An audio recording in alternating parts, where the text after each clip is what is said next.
Ready to move in premium triplex villas at Kollur APR projects. Volunteer ఒకటే కోరుతున్నా. నిన్నటి నుంచి వైసీపీ సైన్యం వాలంటీర్లు అనుకున్నారు. ఇప్పుడు వాలంటీర్లు పూర్తిగా ఎన్డీఏకి సపోర్ట్ చేసే పరిస్థితికి వచ్చారు, లేకపోతే తటస్థంగా ఉండే పరిస్థితికి వచ్చారు. ఇక్కడ ఉండే కార్యకర్తలందరినీ ఒకటే కోరుతున్నా, ఏ వాలంటీర్ కూడా వైఎస్ఆర్ కాంగ్రెస్ పార్టీకి చేయడానికి వీలు లేదు. ప్రజా సేవ చేయమనండి, మనం అండగా ఉంటాం. రాష్ట్రం కోసం పనిచేయమనండి, మనం సహకరిస్తాం. రాజకీయం చేస్తే, వైసీపీకి పనిచేస్తే మాత్రం ఎవరిని వదిలిపెట్టాం. అది మంచిది కాదు.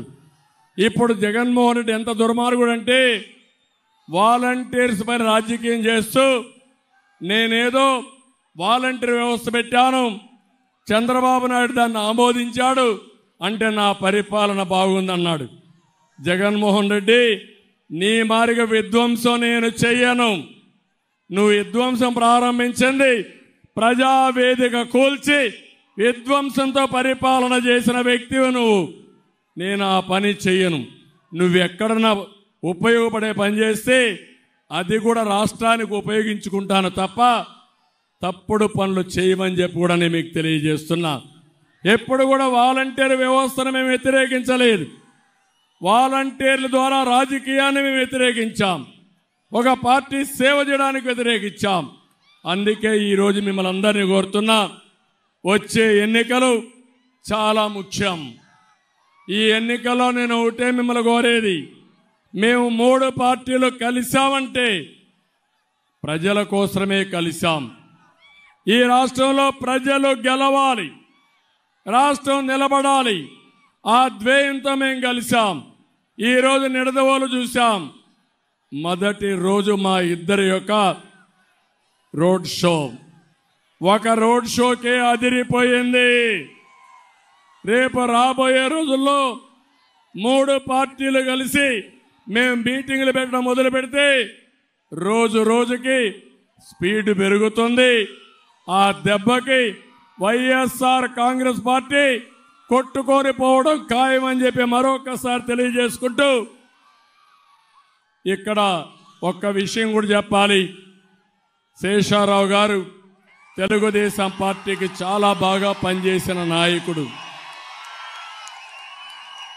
పార్టీ వ్యవహారాలన్నీ భుజస్కంధాలపైన వేసుకుని ఎప్పటికప్పుడు సమర్థవంతంగా పనిచేయడమే కాకుండా సిన్సియర్గా పనిచేసిన నాయకుడు. ఎప్పుడైతే పొత్తులు వచ్చిన తర్వాత మేము కొంతమంది నాయకుల్ని ఇచ్చేసినప్పుడు మేమిద్దరం కూడా ఆలోచించాం. పవన్ కళ్యాణ్ గారు మేము ఆలోచించాం. అయితే అకామిడేషన్లో తప్పని పరిస్థితి వచ్చి ఈరోజు దుర్గేశం గారు ఇక్కడ ఎమ్మెల్యేగా నిలబడ్డారు. నేను ఆ విషయం శేషారావుకి చెప్పినప్పుడు ఎవరికైనా బాధ ఉంటుంది, కానీ అతి త్వరలో మళ్ళీ రియలైజ్ అయ్యి, సార్ మీరు చెప్పారు ఎన్డీఏ ముఖ్యం, కూటమి ముఖ్యం, రాష్ట్రం ముఖ్యం, నా సర్వశక్తులు ఉపయోగించి నేను దుర్గేశను గెలిపించుకొని వస్తాం. ఆయన కాదు క్యాండిడేట్, నేను క్యాండిడేట్ అని ముందుకు వచ్చాడు మీ ముందుకి. మనస్ఫూర్తిగా అభినందిస్తున్నాను. ఈ స్ఫూర్తి అన్ని దిక్కల్లో అన్ని పార్టీల్లో రావాలి. అదే మాదిరిగా ఈరోజు ఒక పక్క దుర్గేశం గారిని, ఒక పక్క పురంధేశ్వరి గారిని, ఇక్కడ బీజేపీ అభ్యర్థిని నేను ఒకటే మిమ్మల్ని అందరినీ కోరుతున్నా. వారికి ఒక కమిట్మెంట్ ఉంది, ప్రజలకు సేవలు అందించాలనే ఆలోచన ఉండే కుటుంబం నుంచి వచ్చిన వ్యక్తి. అందుకే నేను మిమ్మల్ని అందరినీ ఒకే విషయం విజ్ఞప్తి చేస్తున్నా. ముగ్గురు కలిసిన తర్వాత రాజమండ్రి పార్లమెంట్ 1 సైడ్ ఎన్నికలు జరగాల్సిన అవసరం ఉంది. నాకు అనుమానమే లేదు, గెలవడం కాదు, అతి పెద్ద మెజారిటీతో భారతీయ జనతా పార్టీ అభ్యర్థిని పురంధేశ్వరి గారిని గెలిపిస్తామని గట్టిగా చప్పట్లు కొట్టి హర్షాన్ని, ఆమోదాన్ని తెలియజేయాలి. ఇద్దరికి అదే మెజారిటీ రావాలి. ఈరోజు మీ ఉధృతంగా మీ చూశాను.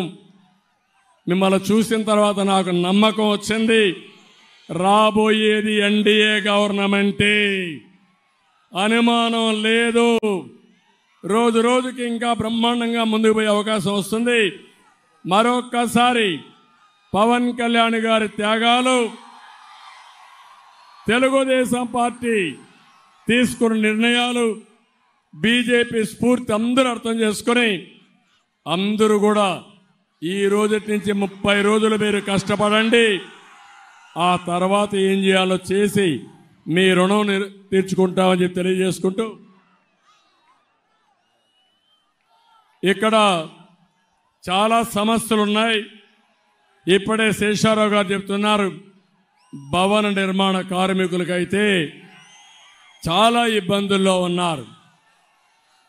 ఇసుక మొనోపలి చేసి, ఇసుక మాఫియా తయారు చేసి 1000 రూపాయలు అమ్మే ట్రాక్టర్ ఇసుక 5000 చేసిన దుర్మార్గుడు ఈ జగన్మోహన్ రెడ్డి. ఇసుక అయిపోయిందనుకుంటే భారతీయ సిమెంట్ పెట్టి, సిమెంట్ రోడ్లు సిండికేట్ పెట్టి సిమెంట్ మొత్తం ధరలు విపరీతంగా పెంచేశాడు. ఇంకో పక్క స్టీల్ రేట్లు పెరిగాయి. ఇంకో పక్క ఎప్పుడో పెట్టాం ఎన్ఏసి అని పెట్టి, ఏదైతే నేషనల్ అకాడమీ ఆఫ్ కన్స్ట్రక్షన్ పెట్టి భవన నిర్మాణ కార్మికులకు నిధి ఏర్పాటు చేసింది తెలుగుదేశం ప్రభుత్వం. ఆ డబ్బులు కూడా 1 రూపాయి ఇవ్వకుండా ప్రభుత్వానికి వాడుకునే పరిస్థితికి వచ్చాడు. భవన నిర్మాణ కార్మికుల సంక్షేమం పూర్తిగా నష్టపోయారు. మీ సమస్య మాకు అర్థమైంది. మీ విషయం కూడా మేనిఫెస్టోలో పెడతాం. తప్పకుండా భవన నిర్మాణ కార్మికులు 40 లక్షల మంది ఉన్నారు. మిమ్మల్ని ఆదుకునే బాధ్యత తీసుకుంటామని మరొకసారి హామీ ఇస్తూ, ఒక్క భవన నిర్మాణ కార్మికులే కాదు, అందరికీ న్యాయం చేయడం మా బాధ్యత, మా ఆలోచన. ప్రతి ఒక్కరికి న్యాయం చేస్తామని మరొకసారి తెలియజేసుకుంటూ సెలవు తీసుకుంటున్నాను. జై హింద్.